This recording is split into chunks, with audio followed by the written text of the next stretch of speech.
ഇത് എങ്ങനെ പറയേണ്ടത് എങ്ങനെ തുടങ്ങേണ്ടതെന്ന് ഞങ്ങൾക്ക് അറിയത്തില്ല. എന്നാലും നമ്മളത് പറയുക. എവിടെ വെച്ച് പറയണമെന്ന് അറിയത്തില്ല. എന്നാലും എൻ്റെ അമ്മായിയമ്മയും എൻ്റെ അമ്മായിയപ്പനും എൻ്റെ ഏട്ടനും എൻ്റെ മക്കളും എന്നോട് ക്ഷമിക്കണം. ഞങ്ങൾ തമ്മിൽ ഇഷ്ടത്തിലാണ്, ഞങ്ങൾ തമ്മിൽ പോകുന്നു. നമ്മളെ ആരും തപ്പി വരരുത്. പ്രത്യേകിച്ച് സുല്ലാട്ടൻ എന്നെ തപ്പി വരരുത്. സുല്ലാട്ടിൻ്റെ അപ്പം എന്നെ കാണുന്നുണ്ട്. സുല്ലാട്ടിൻ്റെ അപ്പമാണെങ്കിൽ എന്നെ വരാം. അതിനൊന്നും എൻ്റെ തെറ്റില്ല. അതിനൊന്നും ഇവള് സമ്മതിക്കാതിരിക്കത്തില്ല. ഇവളെനിക്ക് അത്രയ്ക്ക് ഇഷ്ടമാണ്.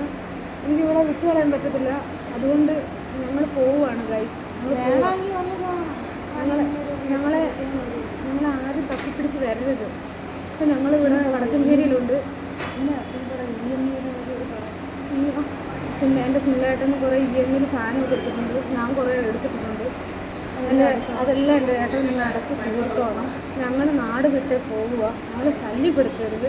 പിന്നെ നമ്മുടെ അമ്പാടി നമ്മുടെ കാവിൻ്റെ പൊന്നുപോലെ നോക്കണം. അപ്പം ശരി എന്നാൽ ഞങ്ങളെ തപ്പി ആരും വരല്ലേ.